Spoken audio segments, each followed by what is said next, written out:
ये है मिथुन चक्रवर्ती, एक ऐसे अभिनेता जो सबका चाहता था, मगर सियासत की भूख भी अजीब होती है। इस कलाकार ने जैसे ही अपनी आत्मा बीजेपी के हाथों कर दी तो ये नायक से सीधा खलनायक बनकर उभरा।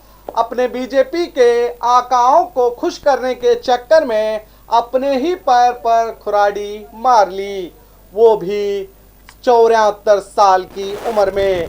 ये बूढ़ा एक्टर करता भी तो क्या करता, क्योंकि बीजेपी का एक ही फंडा है। अगर बीजेपी में आकर बड़ा लीडर बनना है, उनका चहीता बनना है, तो आपको मुसलमानों को गाली देना होगा, उन्हें बुरा भला कहना होगा, तभी आप पार्टी में बड़े बनोगे। बस मिथुन चक्रवर्ती ने तो यही किया जो दूसरे बीजेपी के नेता करते हैं, मुसलमानों के खिलाफ बोलना। सुनिए। 26 ये मसनद हमारा होगा, कुछ भी करेंगे, कुछ भी। मैं होम मिनिस्टर साहब के सामने बोल रहा हूं, कुछ भी के अंदर बहुत सारे मतलब छुपा हुआ है। देखिए, हमारे यहां एक लीडर बोलता है कि हम 70% मुस्लिम हैं, 30% हिंदू, हम इनको काट के भागीरथी में बहा देंगे।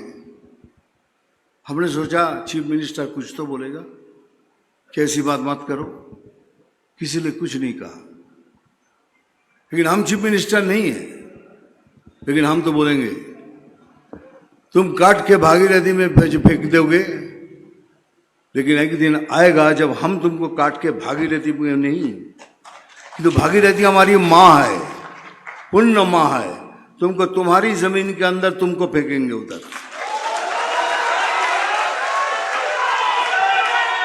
इसीलिए बार बार कह रहा हूं, हम कुछ भी करेंगे, कुछ भी। हमको वो कार्यकर्ता चाहिए जो सामने आके लड़ेंगे। हमको वो कार्यकर्ता चाहिए जो सीना तान के बोलेंगे मार साला, देखता हूं तेरे में कितनी गोली है। लेकिन आज मैं बहुत बड़ी बात बोल के जा रहा हूं आपके सामने कि भाई लोग सुन लो, अगर आप हमारे झाड़ का एक फल तोड़ोगे तो हम आपके झाड़ का 4 फल तोड़ देंगे। यही बात है, यही सच्चाई है, नहीं तो हम कभी जीत नहीं पाएंगे। ये हमको मारेंगे, हमारे भारतीय हिंदू वोटर्स को वोट नहीं करने देंगे और उसी तरह वो जीतेंगे।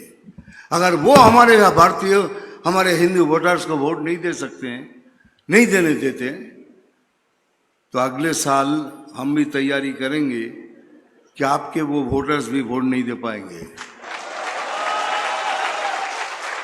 ये मिथुन चक्रवर्ती बोल रहा है।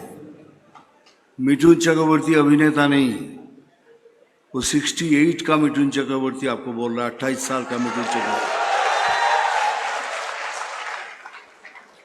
हम राजनीति किए है भैया, खून की राजनीति की हमने, हमको सब मालूम है, कौन किधर से क्या करने वाले सब मालूम है। खाली आपका साथ चाहिए, आपकी हिम्मत चाहिए और वो सीना चाहिए। मैं आप लोगों से यही मांगने जाऊंगा कि आप तैयार हैं। जो बूथ में बैठा है उसको मार के भगा देते हैं, क्यों भगा देते हैं? हम लड़ नहीं पाते, लेकिन हमको अभी वो योद्धा चाहिए जो उस कुर्सी में बैठेगा, बोलेगा मार, हम नहीं जाएंगे। अब क्या हुआ, होम मिनिस्टर अमित शाह के मौजूदगी में उनके सामने बोला तो क्या करेंगे वो?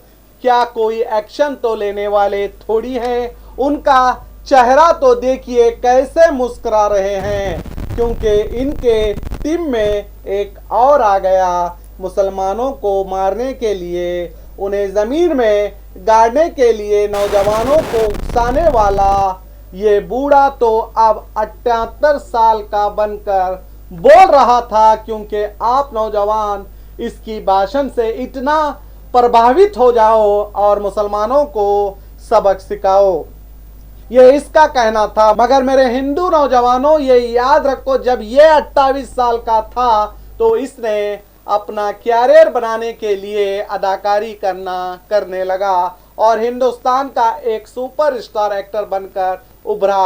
और बहुत नाम कमाया, पैसा कमाया और अब ये तो सफल हो गया है और अपनी पूरी जिंदगी भी जी ली है, मगर अब आपको उकसाकर आपको क्रिमिनल बनाने की बात कर रहा है, 4 को मारने की बात कर रहा है। हमको वो कार्यकर्ता चाहिए जो सीना तान कर कहेंगे, मार साले, देखता हूं तेरे में कितनी गोलियां हैं। ऐसे कार्यकर्ताओं की जरूरत है, कह रहा है। इस तरह का भाषण देकर युवाओं को भड़का रहा है। अब मिटोन चक्रवर्ती के जहरीले भड़काऊ भाषण पर इस पर 2 FIR पश्चिम बंगाल में दर्ज हो गए हैं और इसकी गिरफ्तारी की मांग भी की जा रही है।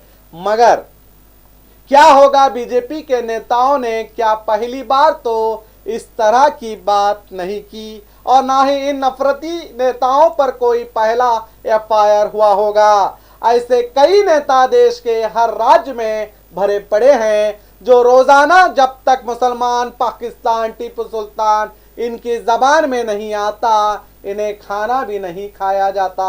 आप इन्हें तो जानते ही होंगे, ये कर्नाटक के बीजापुर शहर के MLA हैं, बस्सनगौड़ा रामनगौड़ा पाटिल यत्नाड़।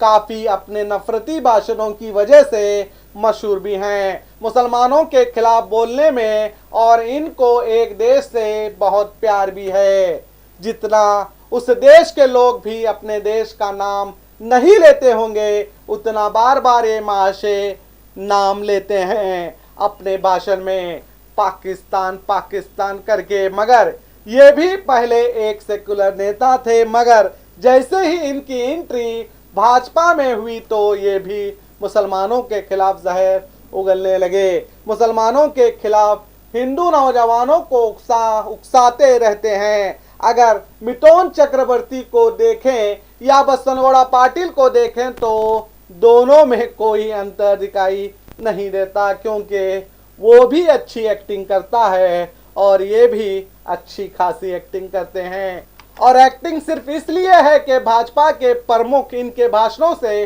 खुश हो जाएं और इन्हें शाबाशी दें।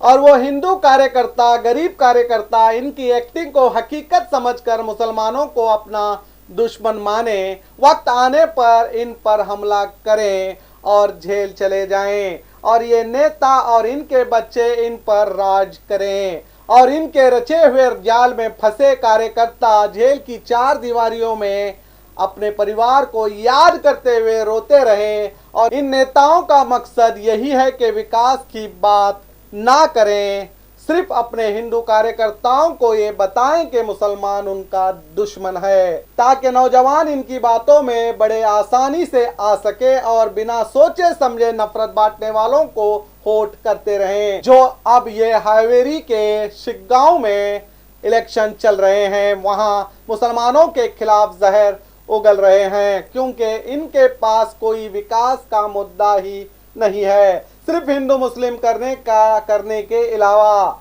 रही मिटोन चक्रवर्ती की बात, तो इन्हें अब हिंदू खतरे में लग रहे हैं, तो क्यों ना ये अपने घर से शुरुआत करते।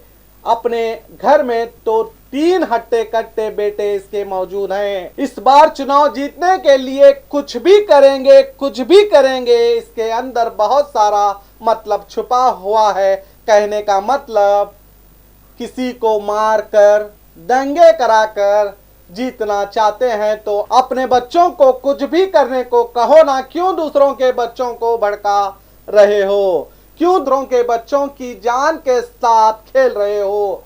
हमें ऐसे कार्यकर्ता चाहिए जो सीने पर गोली खाएंगे। क्यों ये नेता अपने बच्चों से शुरुआत नहीं करते? कीजिए ना अपने बच्चों को आगे, देखते हैं आपके बच्चे सीना तान कर खड़े होंगे क्या गोली खाने।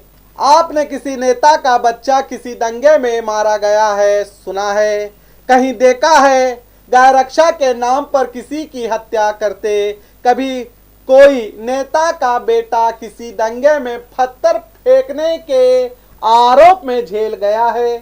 सोचिए, इन साले नेताओं की आत्मा मर चुकी होती है। ये अपने फायदे के लिए अपनों का नहीं आपका सौदा करते हैं, आपके जानों के साथ खेलते हैं और आप भी भगवान की भक्ति को भूलकर इन जैसे पाखंडी ढोंगियों के अनभक्त बन जाते हैं। आज ऐसे नेताओं के भड़काऊ भाषणों पर हम बिना सोचे समझे तालियां बजाने लगते हैं। याद रखो, जिस हाथों से ताली बजाते हो उन्हीं हाथों में एक दिन ये नेताओं की वजह से हथकड़ी आ जाएगी। तब पता चलेगा किस बात पर बजाना था ताली। हमारा न्यूज़ बनाने का मकसद आपको जागरूक करना है, क्योंकि इन भड़काऊ नेता और इनके परिवार का भविष्य सेटल और सुरक्षित हो गया है। हमें तो आपकी चिंता है, जो अपने अच्छे भविष्य के लिए संघर्ष कर रहे हो, कहीं इनके बातों में आकर अपना भविष्य ही ना बर्बाद कर लें। जय हिंद, जय भारत। तो देखते रहिए आपका अपना बी न्यूज़ नेशन, हक की आवाज़। मैं हूं शकील अहमद, बागमारे।